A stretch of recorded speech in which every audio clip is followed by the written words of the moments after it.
നമസ്കാരം. ജ്യോതിർഗമയ എന്ന പരിപാടിയിലേക്ക് എല്ലാ മാന്യ പ്രേക്ഷകർക്കും വീണ്ടും ഒരിക്കൽ കൂടി സ്വാഗതം. ജീവിതം എന്ന പരീക്ഷണശാലയിലൂടെ പരീക്ഷണങ്ങൾ നടത്തി വിജയം കണ്ടുകൊണ്ട് നമ്മൾ മുന്നോട്ട് പോവുകയാണ്. ഒരു പരീക്ഷണശാലയിൽ പലതരം സാധനങ്ങൾ നിരത്തിവെച്ചുകൊണ്ട് പരീക്ഷണം നടത്തുന്ന ഒരു ശാസ്ത്രജ്ഞൻ്റെ മനോഭാവം, അതേ മനോഭാവത്തോടു കൂടി ജീവിതത്തെ സമീപിക്കുമ്പോൾ ജീവിതം ആനന്ദങ്ങളുടെയും അത്ഭുതങ്ങളുടെയും കലവറയായി മാറുന്നു. ഇവിടെയാണ് ജീവിതം വ്യത്യസ്തമാകുന്നത്, ഇവിടെയാണ് ജീവിതം വ്യതിരിക്തമാകുന്നത്. മാനവ ജീവിതത്തിൻ്റെ സൗന്ദര്യവും ഈ പരീക്ഷണങ്ങളിൽ തന്നെയാണ്. എന്നാൽ പരീക്ഷണം വിജയിക്കണമെങ്കിൽ തീർച്ചയായും അനുപാതങ്ങളുണ്ട്. അനുപാതങ്ങൾ ശരിയായ ചേരുവയിൽ ചേരുമ്പോൾ മാത്രമേ പരീക്ഷണത്തിന് പൂർണ്ണത കൈവരികയുള്ളൂ. എന്തൊക്കെയാണ് ആ അനുപാതങ്ങൾ? എങ്ങനെയാണ് അവയെ നാം പ്രകടമാക്കേണ്ടത്? ഇതാണ് ജ്യോതിർഗമയിൽ നാം ചർച്ച ചെയ്യുന്നത്. ഇന്ന് പുതിയൊരു വിഷയവുമായി നിങ്ങളുടെ മുന്നിലെത്തുകയാണ്. ശക്തികൾ. ശക്തിയെക്കുറിച്ച് സംസാരിക്കുമ്പോൾ പലതരം ഭാവങ്ങളാണ് നമ്മുടെ മനസ്സിൽ വരുന്നത്. എന്താണ് ശക്തി? എവിടെയാണ് ശക്തി പ്രകടിപ്പിക്കേണ്ടത്? എന്തൊക്കെയാണ് ശക്തിയുടെ വിവിധ നിർവചനങ്ങൾ? വരൂ, ജ്യോതിർഗമയിൽ നമ്മൾക്ക് ശക്തിയുടെ ആഴങ്ങളിലേക്ക് ഇറങ്ങാം. ഈ ആഴങ്ങളിലേക്ക് നമ്മെ കൂട്ടിക്കൊണ്ടുപോകുന്നതിന് വേണ്ടി ബ്രഹ്മകുമാരീസ് ഈശ്വരീയ വിശ്വവിദ്യാലയത്തിൻ്റെ പാലക്കാട്, മലപ്പുറം രാജയോഗ കേന്ദ്രങ്ങളിലെ രാജയോഗ ടീച്ചറായ ബ്രഹ്മകുമാരി കവിത സിസ്റ്റർ നമ്മോടൊപ്പമുണ്ട്. സിസ്റ്റർ, ഇന്നത്തെ പരിപാടിയിലേക്ക് ഹൃദയം നിറഞ്ഞ സ്വാഗതം. നമ്മൾ പുതിയൊരു വിഷയം എടുക്കുകയാണ്. ജ്യോതിർഗമയിൽ വളരെയധികം ജീവിതസ്പർശിയായ വിഷയങ്ങളെക്കുറിച്ച് നമ്മൾ ചർച്ച ചെയ്തു, ആധ്യാത്മികതയുടെ അടിത്തറയിൽ ഊന്നി നിന്നുകൊണ്ട്. എന്നാൽ ജീവിതത്തിൽ വളരെ പെട്ടെന്ന് പ്രയോഗിക്കാവുന്ന എത്രയോ കാര്യങ്ങൾ നമ്മൾ കണ്ടു. പ്രേക്ഷകരുടെ പ്രതികരണങ്ങൾ അത് വിളിച്ചോതുന്നുണ്ട്. ശക്തികളെക്കുറിച്ച് നമ്മൾ സംസാരിക്കുകയാണ്. ബാഹ്യശക്തിയുടെ ഒരു കാലമുണ്ടായിരുന്നു. കയ്യൂക്കുള്ളവൻ കാര്യക്കാരൻ എന്ന ആ കാലഘട്ടം നമുക്കറിയാം, അത് കഴിഞ്ഞു പോയിരിക്കുന്നു. ഇപ്പോൾ ബുദ്ധിശക്തിയുടെ പ്രകടനം വളരെയധികം, ഇൻ്റലക്ച്വൽ കോഷ്യൻ്റ് എന്ന് നമ്മൾ കേൾക്കുന്നു. എന്നാൽ കാലം വീണ്ടും മുന്നോട്ട് പോയിക്കൊണ്ടിരിക്കുകയാണ്. ഇപ്പോൾ എന്ത് ശക്തിയാണ് നമുക്ക് ആവശ്യം? നമ്മൾ ജീവിക്കുന്ന ഈ വർത്തമാന കാലഘട്ടം എന്ന് പറയുന്നത് കലിയുഗമാണ്. ഇപ്പം ഇവിടെ ഉണ്ടാകുന്ന എല്ലാ ജീവിത സാഹചര്യങ്ങളെയും നമുക്ക് അതിജീവിച്ച് തരണം ചെയ്തു പോകണമെങ്കിൽ മെൻ്റൽ പവറാണ് നമുക്ക് ആവശ്യം. ഇപ്പം മെൻ്റൽ പവറിൻ്റെ വേറൊരു ശബ്ദമാണ് ശരിക്കും ആത്മീയ ശക്തി എന്ന് പറയും, അല്ലെങ്കിൽ ആധ്യാത്മിക ശക്തി. ജീവിക്കുമ്പോൾ നമുക്ക് ആവശ്യമാണ് ശരീരത്തിൻ്റെ ബലം, ആരോഗ്യം ജീവിതത്തിന് വളരെയധികം അത്യന്താപേക്ഷിതമായിട്ടുള്ളൊരു ഘടകം തന്നെയാണ്.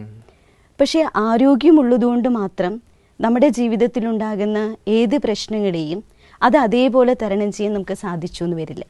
ഒരു ഉദാഹരണത്തിന്, ഒരു ബോക്സിങ് ചെയ്യുന്ന ഒരാൾ, നല്ലൊരു ഗുസ്തിക്കാരനാണ് അദ്ദേഹം ആ ബോക്സിങ് എന്ന് പറയുന്ന മത്സരത്തിൽ ഇടപെട്ടുകൊണ്ടിരിക്കുന്ന സമയത്ത് പെട്ടെന്നാണ് അദ്ദേഹത്തിനൊരു ഇൻഫർമേഷൻ കിട്ടുന്നത്, അദ്ദേഹത്തിൻ്റെ അമ്മ മരിച്ചു. പക്ഷെ ആ സമയത്ത് നോക്കൂ, അദ്ദേഹം ബോക്സിങ്ങിലാണ്, മത്സരത്തിൽ ഇടപെട്ടിരിക്കുകയാണ്, ശരീരത്തിന് നല്ല ആരോഗ്യമുണ്ട്. പക്ഷെ ആ ഒരു സെക്കൻഡിൽ അദ്ദേഹം തളർന്നു പോവാണ്. ആ സെക്കൻഡിൽ അദ്ദേഹത്തിന് പ്രവർത്തിക്കാനായിട്ട് കഴിയില്ല. എനിക്ക് തോന്നുന്നു ഇവിടെ ആ സമയത്ത് ഇപ്പം ഈ പറഞ്ഞ ഈ വാർത്ത കേൾക്കുമ്പോഴുണ്ടാവുന്ന ആ വിക്ഷോഭം തീർച്ചയായിട്ടും അപ്പോൾ ഈ വികാരങ്ങളെ അല്ലെങ്കിൽ ചിന്തകളെ, വികാര വിചാരങ്ങളെ നിയന്ത്രിക്കുക, ഇതും ഒരു ശക്തി ആവശ്യമുള്ള. അതെ, തീർച്ചയായിട്ടും. എന്തെന്ന് വെച്ചാൽ ആ സാഹചര്യം വരുമ്പോൾ അദ്ദേഹത്തിന് അവിടെ ചെയ്യേണ്ടത് എന്താണ്? ആ മത്സരത്തിൽ ഒന്നുകൂടി മുന്നോട്ട് പോകണം. പക്ഷെ ഇതിന് കഴിയുന്നില്ല. അതായത് ആ വികാരത്തെ നിയന്ത്രിക്കാനുള്ള ശക്തി അദ്ദേഹത്തിന് ആ സന്ദർഭത്തിലില്ല. പക്ഷെ അതേസമയം നമുക്ക് ആധ്യാത്മികമായൊരു ശക്തി ഉണ്ടാകുമ്പോൾ ഈ ആധ്യാത്മിക ശക്തിയിലൂടെ ആ സന്ദർഭത്തിൽ മനസ്സിനെ പിടിച്ചു നിർത്താനായിട്ട് പറ്റും. അപ്പം മനസ്സിനെ പിടിച്ചു നിർത്തുകയും മനസ്സിനെ നിയന്ത്രിക്കുകയും ജീവിതത്തിൽ ഏത് സാഹചര്യങ്ങളെയും അതിജീവിച്ചു മുന്നോട്ട് പോകാനുള്ള ഒരു അചഞ്ചലമായിട്ടുള്ള ഒരു ഉറച്ച മാനസികാവസ്ഥയ്ക്കാണ് പറയുന്നത് ശരിക്കും ശക്തി. ഇനി രണ്ടാമത്തേതെന്ന് പറയുമ്പോൾ ബുദ്ധിശക്തിയാണ്. കാര്യങ്ങളെ ഗ്രഹിക്കാനും കാര്യങ്ങൾ മനസ്സിലാക്കാനും ഇന്നത്തെ ലോകത്തിൽ ജീവിച്ചു പോകാൻ നമുക്ക് തീർച്ചയായിട്ടും ബുദ്ധിശക്തി ആവശ്യം തന്നെയാണ്. പുതിയ പുതിയ ടെക്നോളജികൾ വളർന്നു വന്നുകൊണ്ടിരിക്കുന്ന കാലഘട്ടമാണ്. പക്ഷെ ബുദ്ധിശക്തി കൊണ്ട് മാത്രം നമുക്ക് വളരാനും വികസിക്കാനും പറ്റില്ല. ജീവിതത്തിൽ പ്രതിസന്ധികളെ നേരിടണമെങ്കിൽ അതിനെ ആധ്യാത്മിക ശക്തി കൂടിയേ തീരൂ. ഈ സത്യം നമ്മൾ തിരിച്ചറിയണം. എനിക്ക് തോന്നുന്നു അപ്പോൾ ഈ ആധ്യാത്മിക ശക്തി ഇതിൻ്റെ എല്ലാത്തിൻ്റെ അടിസ്ഥാനമായിട്ട് മാറുന്നു. അപ്പോൾ യഥാർത്ഥത്തിൽ ഇപ്പോൾ കേട്ടുകൊണ്ടിരിക്കുന്നവർക്ക് വേണ്ടിയിട്ട് ആധ്യാത്മിക ശക്തിയുടെ ഒരു നിർവചനം എന്തിനാണ് ഈ ആധ്യാത്മിക ശക്തി എന്ന് പറയുന്നത്? ആധ്യാത്മിക ശക്തി എന്ന് പറയുന്നത് നമ്മുടെ മനസ്സിൻ്റെ ഉള്ളിൽ തന്നെ അന്തർലീനമായിട്ട് ഉറങ്ങിക്കിടക്കുന്ന ശക്തികളാണ്. കാരണം മനസ്സ് എന്ന് പറയുമ്പോൾ മനസ്സിൻ്റെ ഏറ്റവും വലിയ ശക്തിയാണ് വിൽ പവർ, ഇച്ഛാശക്തി എന്ന് പറയും. അപ്പം ആ ഇച്ഛാശക്തിയിലൂടെ അല്ലെങ്കിൽ ആ വിൽ പവറിലൂടെ മനസ്സിൽ അന്തർലീനമായി ഉറങ്ങിക്കിടക്കുന്ന അനേക ശക്തികളെ നമുക്ക് ഉണർത്തിയെടുക്കാനായിട്ട് പറ്റും. ഈ ലോകത്തിലെ ഏറ്റവും ഉയർന്ന ശക്തി എന്ന് പറയുന്നത് മനസ്സിൻ്റെ ബലം തന്നെയാണ്, മനസ്സിൻ്റെ ശക്തി തന്നെയാണ്. അപ്പോൾ ആ മനസ്സിൻ്റെ ശക്തി അല്ലെങ്കിൽ അന്തർലീനമായിട്ട് ഉറങ്ങിക്കിടക്കുന്ന ഈ ശക്തി വളർത്തിയെടുക്കുക, അതാണ് സത്യത്തിൽ ആധ്യാത്മിക ശക്തി. സിസ്റ്റർ, പക്ഷേ നമ്മുടെ സാധാരണ ഇന്നത്തെ നിർവചനം അനുസരിച്ച് നമ്മൾ വളരെ ഫാസ്റ്റായി മുന്നോട്ട് പോകുന്ന ഒരു ലോകം, ഇവിടെ എല്ലാവരും മത്സരത്തിലാണ് ഒരർത്ഥത്തിൽ. അപ്പോൾ ഈ മത്സരത്തിൽ ആർക്ക് മുന്നിലെത്തണം, എനിക്കെങ്ങനെ മുന്നിലെത്താം, കൂടെയുള്ളവരെവിടെയാണെങ്കിലും എനിക്ക് മുന്നിലേക്ക് എത്തണം. അപ്പോൾ ഇവിടെ ഞാൻ മനസ്സിലാക്കിയിടത്തോളം പണത്തിൻ്റെ ശക്തി അല്ലേ, ധനത്തിൻ്റെ ശക്തി, അധികാരത്തിൻ്റെ ശക്തി, അപ്പോൾ ഇവിടെ എത്രത്തോളം ഈ ശക്തികൾ നമ്മളെ സഹായിക്കും? നമ്മളൊന്ന് കടന്ന് ചിന്തിച്ചു കഴിഞ്ഞാൽ, അല്ലെങ്കിൽ ഒരു വിചാരത്തിൻ്റെ ഒരു അടിത്തട്ടിലേക്ക് നമ്മൾ പോയാൽ, പണവും അധികാരവും ധനവും ഇതെല്ലാം ഒരു ശക്തി തന്നെയാണ്. പക്ഷെ അതിനെ നമ്മൾ ദുരുപയോഗം ചെയ്യുമ്പോൾ ആ ദുരുപയോഗം ചെയ്യുന്നത് ശക്തിയല്ല. എന്തെന്ന് വെച്ചാൽ നമുക്ക് ധനം ഏത് വഴിക്കും നമുക്ക് സമ്പാദിക്കാം. പണ്ടൊക്കെ നോക്കിക്കഴിഞ്ഞാൽ മനുഷ്യർ പറയും ജീവിക്കാൻ ധനം ഉണ്ടെങ്കിൽ പണം ഉണ്ടെങ്കിൽ എല്ലാം മതി, ജീവിക്കാനുള്ള എല്ലാ സെറ്റപ്പും ആയി കഴിഞ്ഞാൽ അത് മതി എന്ന് പറയും. പക്ഷെ ആ പണത്തെ നമ്മൾ ഏത് തരത്തിൽ ഉപയോഗിക്കുന്നു, എങ്ങനെയുള്ള സാഹചര്യങ്ങളിൽ നമ്മൾ അതിനെ ഉപയോഗിക്കുന്നു. എനിക്ക് തോന്നുന്നു അപ്പോൾ ഈ അതിനെ ഒരു ശക്തിയാക്കുന്നതിനേക്കാൾ അത് ഒരു കേവലം നമ്മുടെ ഒരു ഉപകരണമായിട്ട് ഒരു ഉപാധി മാത്രമാണ്. അതായത് ധനമാണെങ്കിലും അധികാരമാണെങ്കിലും സമ്പത്താണെങ്കിലും അതൊരു ഉപാധി മാത്രമാകുന്നു. ഇനി അതേപോലെ എത്രയോ അധികം പേരെ നമ്മൾ കണ്ടിട്ടുണ്ട് സമൂഹത്തിൽ, അധികാരത്തിന്റെ കസേരയിൽ ഇരിക്കുന്നുണ്ടാവുമായിരിക്കും, പക്ഷെ അധികാരത്തെ മുഴുവൻ ഇന്ന് ഉപയോഗിച്ചുകൊണ്ടിരിക്കുന്നത് എങ്ങനെയാണ്? ദുരുപയോഗമാണ്. അധികാരത്തിന്റെ കസേരയിൽ ഇരിക്കുമ്പോഴും അവർക്ക് ടെൻഷനാണ്, അതേപോലെ അവർക്കുണ്ടാകുന്നത് അശാന്തിയാണ്, മനസ്സിന് ദുഃഖങ്ങളാണ്. രാത്രി സമയത്ത് അവർക്ക് ശരിക്കും ഉറങ്ങാൻ പോലും സാധിച്ചു എന്ന് വരില്ല. അപ്പോൾ എന്ത് ധനമുണ്ടോ, എന്ത് സമ്പത്തുണ്ടോ, എന്ത് അധികാരമുണ്ടോ, ഇതെൻ്റെ മനസ്സിന് സുഖം നൽകുന്നതാണെങ്കിൽ, ഇതെൻ്റെ മനസ്സിന് സന്തോഷം നൽകുന്നതാണെങ്കിൽ അത് ശക്തിയാണ്. എനിക്ക് തോന്നുന്നു ഇത് വളരെ നമ്മൾ ചിന്തിക്കേണ്ട ഒരു വിഷയമാണ്. കാരണം സുഖം നൽകുന്നതാണ് ശക്തി. അപ്പോൾ അങ്ങനെ നോക്കുകയാണെങ്കിൽ ധനവും അധികാരവും എല്ലാം, ഇപ്പം അതിനോടനുബന്ധമായിട്ട് നമ്മൾ രാമൻ്റെയും രാവണൻ്റെയും, രാവണൻ അധികാരത്തിനെ മുറുക്കെ പിടിക്കുകയും രാമൻ അതിനെ ത്യജിക്കുകയാണ് ചെയ്തത്. അതെ, ശരി തന്നെയാണ്. ഇപ്പം നമ്മൾ അതിലെ രാമായണത്തിലെ തന്നെ ഒരു സന്ദർഭം നമ്മൾ എടുത്തു നോക്കിക്കഴിഞ്ഞാൽ, രാവണന്റെ കൈകളിൽ ഇല്ലാത്തതൊന്നുമില്ല. അധികാരത്തിന്റെ ബലം, ആയുധബലം, മാൻ പവർ, എല്ലാ ശക്തികളും ഉണ്ട്, ആയുധബലം എല്ലാം ഉണ്ട്. പക്ഷെ എല്ലാം ഉണ്ടായിട്ടും അത് സമൂഹത്തിനും രാജ്യത്തിനും വേണ്ടി ദുരുപയോഗം ചെയ്തു. പക്ഷെ ആ ദുരുപയോഗത്തിലൂടെ രാവണൻ നേടിയെടുത്തത് എന്താ? സർവനാശാണ്. അവസാനം സംഭവിച്ചത് എന്താ? എല്ലാം ഇല്ലാതാവുക ചെയ്ത്. എനിക്ക് തോന്നുന്നു ഈ കഥകളൊക്കെ ഇപ്പം അത് രാവണൻ്റെ ആയാലും രാമൻ്റെ ആയാലും നമ്മുടെ പുരാണ ഇതിഹാസങ്ങളുടെ ഇത് നമ്മൾ ഈ ഇന്നത്തെ കാലഘട്ടത്തിൻ്റെ ഒരു നേർ ചിത്രമായിട്ട് തീർച്ചയായിട്ടും അതായത് അതിനെ കഥകളായിട്ട് നമ്മൾ എടുക്കാതെ ആ കഥകളിൽ അടങ്ങിയിരിക്കുന്ന ഗുണപാഠങ്ങളുണ്ട്, ഓരോ കഥാപാത്രങ്ങളിലും അടങ്ങിയിരിക്കുന്ന നന്മകളുണ്ട്, ആ നന്മകളെ നമ്മൾ സ്വീകരിക്കുക. സിസ്റ്റർ, ഇപ്പോൾ ആധ്യാത്മിക ശക്തിയെക്കുറിച്ച് പറഞ്ഞു. എന്തൊക്കെയാണ് ആധ്യാത്മിക ശക്തികൾ? അല്ലെങ്കിൽ ഇപ്പോൾ പ്രേക്ഷകർക്ക് ഈ ശക്തികൾ വളർത്തിയെടുക്കണം എന്ന ചിന്തയുള്ളവർക്ക് ഏതൊക്കെ കാര്യങ്ങളിൽ ശ്രദ്ധിക്കണം? നമുക്ക് നമ്മുടെ ഉള്ളിലെ അന്തർലീനമായി ഉറങ്ങിക്കിടക്കുന്ന ശക്തികളെ ഉണർത്തിയെടുക്കണമെങ്കിൽ ആദ്യം നമുക്ക് അറിഞ്ഞിരിക്കേണ്ടത് സ്വയം നമ്മൾ ആരാണ്, സെൽഫ് റിയലൈസേഷൻ. നേരത്തെ പറഞ്ഞു ശരീരത്തിൻ്റെ ബലമുണ്ട്, മൊത്തം ആധ്യാത്മിക ബലമുണ്ട്. പക്ഷെ ആധ്യാത്മിക ബലത്തെ തിരിച്ചറിയണമെങ്കിൽ ആത്മാവിൻ്റെ ശക്തിയെക്കുറിച്ച് നമ്മൾ തിരിച്ചറിയും. ഇനി ആത്മാവിനെ എവിടുന്ന ശക്തി ലഭിക്കുന്നത്? അപ്പോൾ ആ ശക്തിയുടെ സ്രോതസ് എന്ന് പറയുന്നത് പരമാത്മാവാണ്, അതായത് ഈശ്വരനാണ്. ഇപ്പം ഈശ്വരനെ കുറിച്ച് നമ്മൾ പറയുന്നത് എന്താ? സർവശക്തിവാൻ എന്ന് പറയുന്നു. അപ്പോൾ ആ സർവശക്തിവാനായിരിക്കുന്ന ഈശ്വരനിൽ സർവശക്തികളും അടങ്ങിയിട്ടുണ്ട്. അപ്പോൾ ആ സർവശക്തികളെ നമുക്ക് ലഭിക്കണമെങ്കിൽ ആ ഈശ്വരനുമായിട്ടുള്ള ഒരു ലിങ്ക് നമുക്ക് ആവശ്യം, ഒരു കണക്ഷൻ, ഒരു ബന്ധം, ഒരു മിലൻ ഇത് നമുക്ക് ആവശ്യമാണ്. ഇതിൻ്റെ ആധാരത്തിലെ ആത്മാവിൽ മുഖ്യമായും പ്രധാനമായിട്ടും അടങ്ങിയിരിക്കുന്ന അടിസ്ഥാനപരമായിട്ടുള്ള 8 ഗുണങ്ങളുണ്ട്, അല്ലെങ്കിൽ 8 ശക്തികളുണ്ട്. ഈ 8 ശക്തികളെ നമ്മൾ വളർത്തിയെടുക്കുക. അതിനെ അഷ്ടശക്തികൾ എന്നുകൂടെ പറയും. അപ്പോൾ നമ്മളിപ്പോൾ പറഞ്ഞു, സിസ്റ്റർ പറഞ്ഞ പോലെ ഈശ്വരനുമായിട്ടുള്ള ഈ ഒരു കണക്ഷൻ അല്ലേ? അപ്പോൾ ധ്യാനം എന്നത് തന്നെയല്ലേ? അതെ, തീർച്ചയായിട്ടും മെഡിറ്റേഷൻ, ധ്യാനം എന്ന് പറയുമ്പോൾ ശരീരത്തിൻ്റെ അല്ല. ഇപ്പോൾ ഇന്ന് പലർക്കും യോഗ അതിനോട് കൂടുതൽ താല്പര്യമുണ്ട്. എല്ലാവരും നോക്കിക്കഴിഞ്ഞാൽ ശരീരത്തിൻ്റെ അതെ, ദേഹത്തിന് ആരോഗ്യം വേണമല്ലോ. അപ്പോൾ ആ ഒരു എക്സസൈസ് എന്നുള്ള രീതിയിൽ യോഗ പ്രാക്ടീസ് ചെയ്യുന്നവരുണ്ട്. പക്ഷേ മെഡിറ്റേഷൻ എന്ന് പറയുന്നത് യോഗമാണ്. യോഗം എന്ന വാക്കിനർത്ഥം കണക്ഷൻ എന്നാകുന്നു, അല്ലെങ്കിൽ ബന്ധം എന്നാകുന്നു. ആ ബന്ധത്തിലൂടെയാണ് സർവ്വശക്തികളും ആത്മാവിൽ വീണ്ടും നിറയുന്നത്. ഇപ്പോൾ സിസ്റ്റർ 8 ശക്തികളെ കുറിച്ച് പറഞ്ഞു. അപ്പോൾ എന്തൊക്കെയാണ് ഈ 8 ശക്തികൾ? ഇതിൽ ആദ്യം നമ്മൾ ഫോക്കസ് ചെയ്യേണ്ടത് എവിടേക്കാണ്?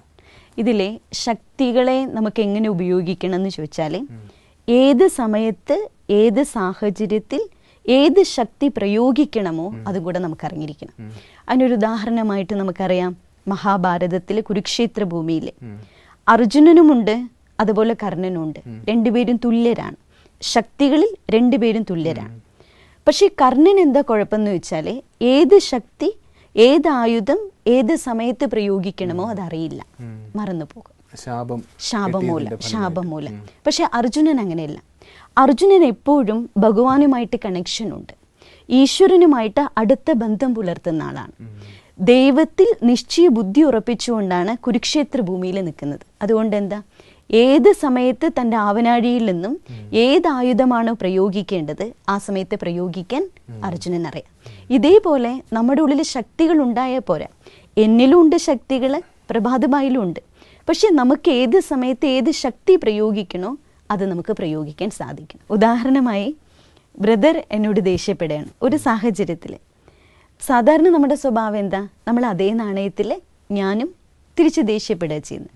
നമുക്കവിടെ രണ്ടുപേരുടെയും ദുർബല സംസ്കാരമാണ്. എൻ്റെയും ഒരു ദുർബലമായ സ്വഭാവം, ദേഷ്യപ്പെട്ടു. ബ്രദറുടെയും ദുർബലമായ സ്വഭാവം, ദേഷ്യപ്പെട്ടു. നമ്മൾ പറയില്ലേ, 2 കല്ലുകളും കൂടെ ഉരസിയാൽ അതൊന്നുണ്ടാകുന്നത് എന്താ, തീയാണ്, അഗ്നിയാണ്. പക്ഷെ ഈ അഗ്നി എന്താ സംഭവിക്കുന്നതെന്ന് വെച്ചാൽ ബന്ധങ്ങളെ അവിടെ വഷളാക്കുകയാണ്. അപ്പോൾ അതിനേക്കാളും നല്ലത്, ബ്രദർ എന്നോട് ദേഷ്യപ്പെട്ടു, അതിനെന്തോ ഒരു സാഹചര്യം ഉണ്ടായി, അവിടെ ഞാൻ ശാന്തിയാകുന്ന ശക്തിയാണ് പ്രയോഗിക്കേണ്ടത്.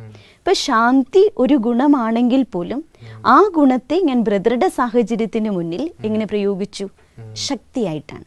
ഇനി ചില സന്ദർഭങ്ങളിൽ ഒരു ക്ഷമിക്കേണ്ടതായിട്ട് നമുക്ക് വരും ഏതെങ്കിലും ഒരു അവസരത്തിൽ. പക്ഷെ പലപ്പോഴും നമുക്ക് ക്ഷമയില്ല, നമ്മൾ പൊട്ടിത്തെറിച്ച് പോവാണ്. ചിലപ്പോൾ നമ്മൾ ആവേശത്തിലേക്ക് വരികയാണ്, ചിലപ്പോൾ നമ്മൾ പ്രതികരിച്ചു പോവാണ്. അപ്പോൾ അതിനർത്ഥം ഇതാണ്, ഏത് സാഹചര്യങ്ങളിലും ഏത് അവസരങ്ങളിലും നമുക്ക് വേണ്ടത് നമ്മുടെ ഉള്ളിൽ കിടക്കുന്ന ഒരു ഗുണത്തെ, ഒരു ശക്തിയെ പ്രയോഗിക്കുക. എനിക്ക് തോന്നുന്നു സിസ്റ്റർ ഇപ്പോൾ പറഞ്ഞപ്പോൾ ഈ പ്രതികരിക്കണം, വളരെ ശക്തമായി പ്രതികരിക്കണം. അപ്പോൾ ഈ പ്രതികരണ ശക്തിയേക്കാൾ യഥാർത്ഥത്തിൽ വലുതാണ് സഹനശക്തി. അതെ അതെ. അപ്പോൾ ജീവിതത്തിലെ എന്തും സഹിച്ചാലേ നമുക്ക് മുന്നോട്ട് പോകാൻ പറ്റുള്ളൂ. അത് ഏത് ഫീൽഡിലാണെങ്കിലും ശരി, സഹിക്കാതെ നമുക്കൊരു ലക്ഷ്യത്തിൽ എത്തിച്ചേരാനായിട്ട് പറ്റില്ല. നമുക്കറിയാം, മഹാത്മാഗാന്ധിജി നമുക്ക് ഭാരതത്തിന് സ്വാതന്ത്ര്യം വാങ്ങിച്ചു തന്നു. പക്ഷെ അതിൻ്റെ പിന്നിലെ അദ്ദേഹത്തിന് എത്ര ത്യാഗം അനുഭവിച്ചിട്ടുണ്ട്. പക്ഷെ ആ ത്യാഗം ഒരു സഹനമായിരുന്നു. പക്ഷെ ആ സഹനത്തിലൂടെ നേടിയെടുത്തതോ ഒരു രാജ്യം മുഴുവൻ സ്വതന്ത്രമാവുകയാണ് ചെയ്തത്. ഇതേപോലെ നമുക്കാണെങ്കിലും നമ്മുടെ ജീവിതത്തിലെ സഹനശക്തി ആവശ്യമാണ്. പക്ഷെ സിസ്റ്റർ, ഇവിടെ ഇപ്പോൾ സഹനശക്തി ശരി, പക്ഷെ എനിക്ക് സഹിക്കാൻ അത്ര താല്പര്യമില്ല. ഞാൻ വിചാരിക്കുന്നത് മറ്റുള്ളവർ സഹിക്കട്ടെ, ഞാൻ മാത്രം എന്തിനു സഹിക്കണം? അപ്പോൾ ഇവിടെ സഹനശക്തി ഉണ്ടാക്കാൻ ഞാൻ സഹിച്ചതുകൊണ്ട് എനിക്ക് എന്തൊക്കെയാണ് എൻ്റെ നേട്ടങ്ങൾ? ശരിക്കും സഹിക്കാനുള്ള ശക്തിയിൽ കൂടെ നമുക്ക് ലഭിക്കുന്നത്, ഒന്ന്, നമ്മുടെ എനർജി നമുക്ക് സേവ് ചെയ്യാൻ പറ്റും. ഇപ്പോൾ ഉദാഹരണത്തിന് ഒരു കുടുംബത്തിൽ തന്നെ ഭാര്യയും ഭർത്താവും തമ്മിൽ പലതരത്തിലുള്ള പ്രശ്നങ്ങൾ അവർക്ക് തമ്മിലുണ്ടായിരിക്കും. അപ്പോൾ രണ്ടുപേരും ഒരേ സ്വഭാവക്കാരാണെങ്കിൽ, രണ്ടുപേർക്കും പ്രതികരിക്കുന്ന നേച്ചറാണെങ്കിൽ ആ കുടുംബം എത്ര ദിവസം മുന്നോട്ട് പോകും? പ്രശ്നങ്ങളിലേക്ക് പോയിക്കൊണ്ടേയിരിക്കും. അവർക്ക് ആ കുടുംബത്തിലെ ആ സ്നേഹം അല്ലെങ്കിൽ ബന്ധം എന്നുള്ളത് ബാഹ്യമായിട്ട് മാത്രമായിരിക്കും. ഭാര്യ ഭർത്താവ് എന്നുള്ള ആ ബാഹ്യമായിട്ടുള്ള ബന്ധം. പക്ഷെ കുടുംബത്തിൻ്റെ ഉള്ളിലേക്ക് ചെന്ന് കഴിഞ്ഞാൽ അവർക്ക് അവിടെ സഹിക്കാനുള്ള ശക്തി ഉണ്ടാവില്ല. അപ്പോൾ ആ കുടുംബ ജീവിതം അവസാനം വരയ്ക്ക് നിലനിന്ന് പോകണമെങ്കിൽ ആരെങ്കിലും ഒരാൾ സഹിച്ചേ പറ്റൂ, ഒരാൾ ക്ഷമിച്ചേ പറ്റൂ. അതിന് ആരെങ്കിലും ഒരാൾ തയ്യാറാക്കണം. ഒന്നോ ഭാര്യ അല്ലെങ്കിൽ ഭർത്താവ് തയ്യാറാണ്. അപ്പോൾ ഇവിടെ എനിക്ക് തോന്നുന്നു അത് ഇത് ആര് ചെയ്യും അല്ലേ, ഈ പൂച്ചയ്ക്ക് ആര് മണി കിട്ടും എന്ന് ചോദിക്കുന്ന പോലെ. അപ്പോൾ ഇവിടെ ഒരു പേഴ്സണൽ റെസ്പോൺസിബിലിറ്റി, ഇത് ഞാൻ ചെയ്യണം, അതിനുള്ള ഒരു തുടക്കം എൻ്റെ ഭാഗത്തുനിന്ന് ഉണ്ടാകണമെങ്കിൽ നമുക്ക് ആ കുടുംബത്തിനോടൊരു സ്നേഹം വേണ്ടേ. ഇപ്പോൾ ഒരു അച്ഛൻ അമ്മ അവർക്കൊരു കുട്ടി ഉണ്ടായി, പക്ഷെ ആ കുട്ടീനെ നോക്കി വളർത്താൻ ആ അച്ഛനും അമ്മയ്ക്കും എത്ര സഹിക്കേണ്ടതായിട്ടുണ്ട്. ആ കുട്ടിക്ക് വേണ്ടിയിട്ടാണ് അവർ ജീവിക്കുന്നത് മുഴുവൻ. ഇനി ഒരു കൊച്ചു നാളിൽ തന്നെ നമ്മൾ കണ്ടിട്ടുണ്ടാകും നമ്മുടെയൊക്കെ അമ്മമാരെ നമ്മളെ ഒന്ന് വളർത്തി വലുതാക്കി ഈ പ്രായം വരെ എത്തിക്കാൻ അവരെത്ര സഹിച്ചിട്ടുണ്ടാകും. അപ്പം ആ സഹനത്തിൻ്റെ ബാക്കിലുള്ളൊരു ഗുണം ഏതാകുന്നു? സ്നേഹമാണ്. ഇപ്പോൾ ഭാര്യ ഭർത്താന്നുള്ള ആ ബന്ധത്തിൻ്റെ ഉള്ളിലെ സ്നേഹം എന്ന് പറയുന്ന ഒന്നുണ്ടെങ്കിൽ സഹിക്കാൻ എളുപ്പമാണ്, സഹജമാണത്. ഇവിടെ സഹനശക്തി എന്ന് പറയുമ്പോൾ തന്നെ സഹിക്കാൻ പലപ്പോഴും വ്യക്തികളെ പല രീതിയിൽ പെരുമാറുന്നവർ, നമുക്കിഷ്ടപ്പെടാത്ത രീതിയിൽ അല്ലേ, പലപ്പോഴും വളരെ മോശമായ രീതിയിൽ തന്നെ പെരുമാറുന്നവർ, ഇവരെയൊക്കെ ഉൾക്കൊള്ളാനുള്ള ഒരു മനോഭാവം അത് എങ്ങനെ ഉണ്ടാക്കിയെടുക്കും? നമുക്കറിയാലോ, ഈ ലോകം എന്ന് വെച്ചാൽ വൈവിധ്യങ്ങൾ നിറഞ്ഞതാണ് അല്ലേ. എല്ലാവരും നോക്കിക്കോളൂ, നമ്മൾ എല്ലാവരും പലതരത്തിലുള്ള സ്വഭാവക്കാർ, പല സംസ്കാരമുള്ളവരാണ്, പല ശീലങ്ങളുള്ളവരാണ്. പക്ഷെ എന്ത് ചെയ്യണമെന്ന് വെച്ചാൽ ഏത് മനുഷ്യരുമായിട്ട് നമ്മൾ ഇടപഴകുന്ന സമയത്തും ആ മനുഷ്യരിലെ നന്മകൾ നമ്മൾ സ്വീകരിക്കുക. അതുകൊണ്ട് പറയാറുണ്ടേ, അതായത് ഒരാളുമായിട്ട് ഇടപഴകുന്നു അർത്ഥം അത് സ്വർണം ഖനനം ചെയ്യുന്നത് പോലെയാണെന്ന് പറയും. സ്വർണത്തിൻ്റെ ഖനനം എന്ന് വെച്ചാൽ എങ്ങനെയാണ്? എടുക്കുമ്പോൾ തന്നെ ചളിയും അഴുക്കും മാലിന്യങ്ങളാണ് പുറത്തു വരുന്നത്. പക്ഷെ ആ ഖനനം ചെയ്യുന്ന വ്യക്തിയുടെ ലക്ഷ്യം എന്താണ്?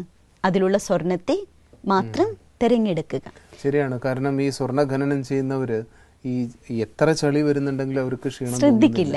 ഇനി അവർ ടയേർഡേ അല്ല, കാരണം അവരുടെ ലക്ഷ്യം എന്താണ്? സ്വർണത്തെ മാത്രം എടുക്കുക എന്നുള്ളത്. ഇതേപോലെ നമ്മളും എങ്ങനെയാണെന്ന് വെച്ചാൽ ഏതൊരു മനുഷ്യരുമായിട്ട് ഇടപഴകുമ്പോഴും അവരുടെ നല്ലത് നമ്മൾ സ്വീകരിക്കുക, നല്ല ഗുണങ്ങളെ നമ്മൾ സെലക്ട് ചെയ്യുക. അപ്പോൾ അവരെങ്ങനെയുള്ളവരാണെങ്കിലും നമുക്കവരെ ഉൾക്കൊണ്ടിട്ട് പോകാനായിട്ട് പറ്റും.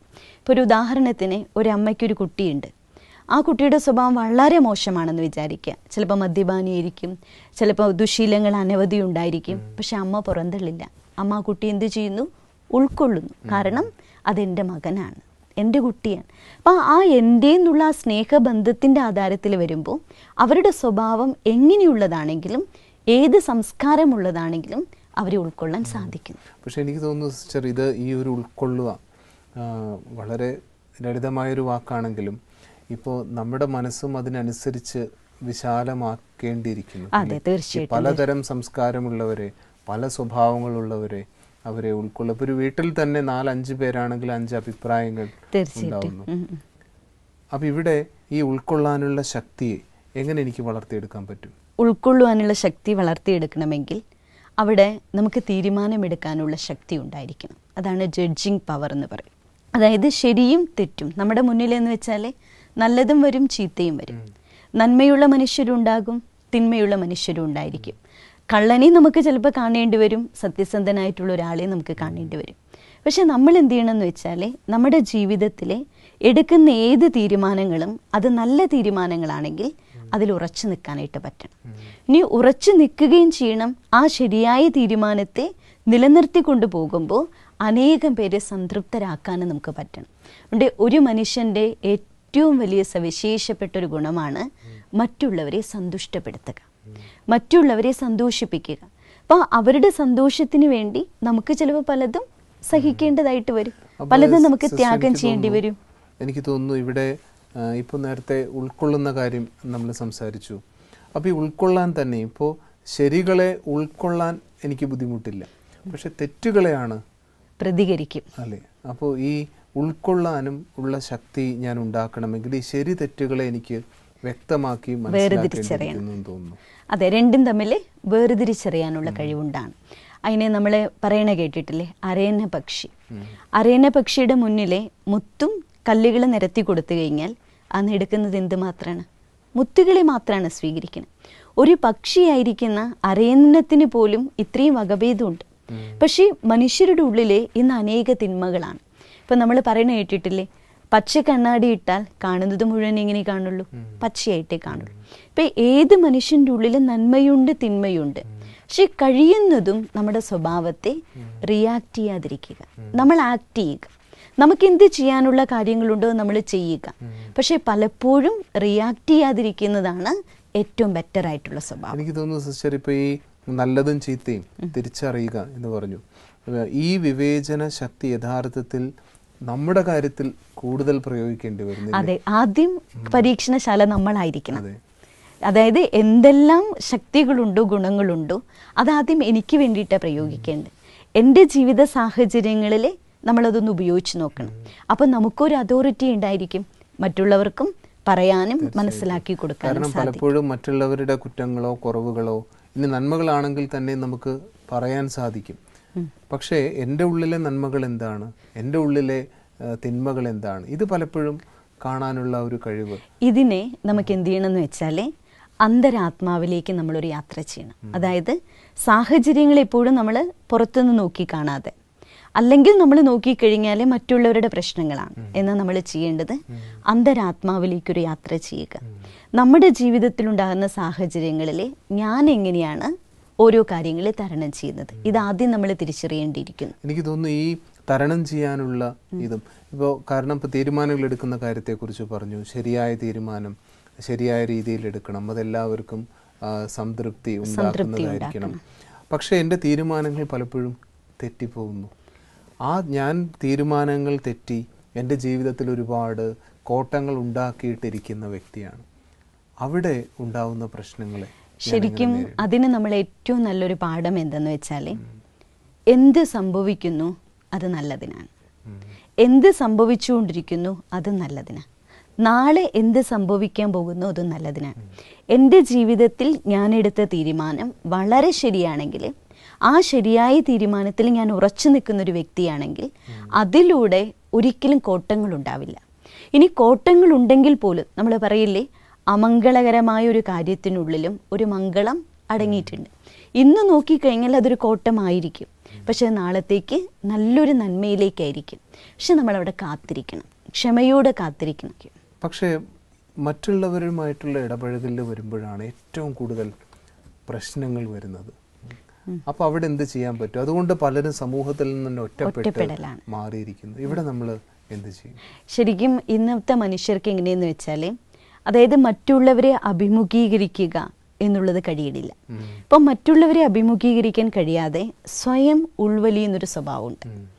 പക്ഷെ നമുക്കൊരിക്കലും ഉൾവലിഞ്ഞ് ഒറ്റപ്പെട്ടൊരു മനുഷ്യനായി നമുക്ക് ജീവിക്കാൻ കഴിയില്ല. കാരണം ജീവിതം തന്നെ സഹകരണത്തിന്റെ അടിസ്ഥാനത്തിലാണ്. പിന്നെ ഒരു മനുഷ്യൻ എന്ന് വെച്ചാൽ സാമൂഹ്യ ജീവിയല്ലേ. എനിക്ക് താങ്കളും ആവശ്യമാണ്, താങ്കൾക്ക് എന്നെയും ആവശ്യമാണ്.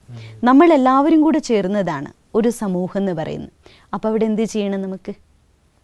അവിടെ നമുക്ക് ആവശ്യം എന്ന് പറയുന്നത് ഒറ്റപ്പെട്ട് ജീവിക്കുന്നതിന് പകരം സഹകരണ ശക്തിയാണ്.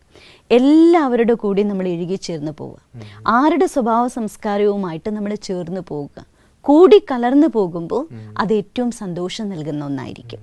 എനിക്ക് തോന്നുന്നു അതുകൊണ്ട് ഇപ്പോൾ ഈ ജീവികളുടെ കാര്യത്തിൽ തന്നെ ഈ ഡോൾഫിനെ കുറിച്ച് പറയാറുണ്ട്. എല്ലാവർക്കും ഇഷ്ടപ്പെടുന്ന ഒരു സ്വഭാവം അല്ലേ. മറ്റെല്ലാ ഡോൾഫിനെ ദേഷ്യമുള്ള ജീവികൾ പോലും കടലിലില്ല എന്നാണ് ഈ ഒരു മനോഭാവം.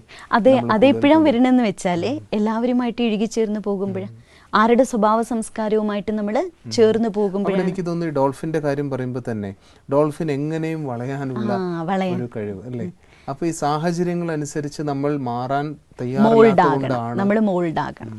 അതാണ് തനി തങ്കത്തിന്റെ സ്വഭാവം എന്ന് പറയും. തങ്കം എത്രമാത്രം റിയൽ ആകുന്നുവോ അതിനനുസരിച്ച് അതിന് ഏത് തരത്തിലുള്ള ആഭരണവുമായിട്ട് നമുക്ക് ഉണ്ടാക്കിയെടുക്കാനായിട്ട് പറ്റും, മോൾഡാക്കാൻ പറ്റും. പക്ഷെ അതേസമയം നമ്മൾ കണ്ടിട്ടുണ്ട് ഇരുമ്പെന്ന് പറഞ്ഞാൽ എത്ര ടെമ്പറേച്ചർ കൊടുത്താലാണ് അതിനെ വളയ്ക്കാനൊന്നും പറ്റുന്നത്. ഇതേപോലെ നമ്മുടെ സ്വഭാവം, നമ്മുടെ സംസ്കാരം വളരെ ഹാർഡാണെങ്കിൽ ആ ഹാർഡായിട്ടുള്ള ഒരാൾക്ക് ഒരിക്കലും മറ്റുള്ളവരുമായിട്ട് സഹകരിച്ചു പോകാൻ പറ്റില്ല. അപ്പം സഹകരണ ശക്തി നമ്മുടെ ജീവിതത്തിൽ ഉണ്ടാകണമെങ്കിൽ ആദ്യം നമ്മുടെ ഉള്ളിൽ മോൾഡിങ് നേച്ചർ ഉണ്ടായിരിക്കണം. എനിക്ക് തോന്നുന്നു സിസ്റ്റർ, ഇന്ന് ശക്തി എന്നുള്ള വിഷയത്തിൻ്റെ ഇത്രയും ആഴങ്ങളിലേക്ക് നമ്മൾ ഇന്ന് യാത്ര ചെയ്തു. പലതരം ശക്തികളെക്കുറിച്ച്, ഈ ശക്തികളുടെ വൈവിധ്യം തന്നെ എനിക്ക് തോന്നുന്നു അമ്പരിപ്പിക്കുന്ന ഒന്നാണ്. കാരണം ശക്തികളെക്കുറിച്ച് സംസാരിക്കുമ്പോൾ നമ്മൾ സാധാരണ പറഞ്ഞ പോലെ ഒന്നുകിൽ ബുദ്ധിശക്തി, അല്ലെങ്കിൽ മനഃശക്തി, അല്ലെങ്കിൽ ബാഹുബലം, അവിടം കൊണ്ട് നമ്മൾ അവസാനിപ്പിക്കുകയാണ്. പക്ഷെ ഇത്രയും ആഴമേറിയ ആധ്യാത്മിക ശക്തികളെക്കുറിച്ചുള്ള ഈ ചർച്ച തീർച്ചയായും എനിക്ക് തോന്നുന്നു ഇന്ന് വളരെയധികം ജീവിതത്തിൽ മുന്നോട്ട് പോകാൻ നമ്മളെ സഹായിക്കും. ഇന്നത്തെ ഈ ചർച്ചയ്ക്ക് ഇത്രയും സമയം കണ്ടെത്തിയതിന് ഹൃദയത്തിൽ നിന്നുള്ള നന്ദി. ശക്തികൾ എന്താണ്? അവയെ എങ്ങനെ പ്രയോഗിക്കണം? ആധ്യാത്മിക ശക്തികൾ യഥാർത്ഥത്തിൽ മനസ്സിൻ്റെ സൂക്ഷ്മ തലങ്ങളിൽ നിന്നാണ് ഉണർന്നു വരേണ്ടത്. സഹിക്കാനും മറ്റുള്ളവരെ ഉൾക്കൊള്ളാനും അതുപോലെ തന്നെ ശരിയായ തീരുമാനമെടുക്കാനും തെറ്റും ശരിയും കൃത്യമായി മനസ്സിലാക്കാനും സഹകരിച്ച് മുന്നോട്ട് പോകാനും പ്രശ്നങ്ങൾ വരുമ്പോൾ അതിനെ നേരിടാനും ഈ ശക്തികളെല്ലാം തന്നെ നമ്മുടെ ജീവിതത്തെ സുന്ദരമാക്കി തീർക്കും, വജ്ര തുല്യമാക്കി തീർക്കും. അതായിരിക്കട്ടെ ജ്യോതിർഗമയുടെ ഈ പ്രയാണത്തിൻ്റെ ലക്ഷ്യവും. ഈ യാത്രയിൽ നിങ്ങൾ ഞങ്ങളോടൊപ്പമുണ്ട്, ഇനിയും ഉണ്ടായിരിക്കണം. ഈ യാത്രയിൽ പങ്കെടുത്തതിന്, ഇന്നത്തെ ഈ ചർച്ചയ്ക്ക് ഞങ്ങളോടൊപ്പം ഇരിക്കാൻ സമയം കണ്ടെത്തിയതിന് എല്ലാ മാന്യ പ്രേക്ഷകർക്കും ഹൃദയത്തിൽ നിന്ന് നന്ദി, നമസ്കാരം. നിങ്ങളുടെ സംശയങ്ങളും അഭിപ്രായങ്ങളും ഞങ്ങളെ തീർച്ചയായും അറിയിക്കുക. അറിയിക്കേണ്ട വിലാസം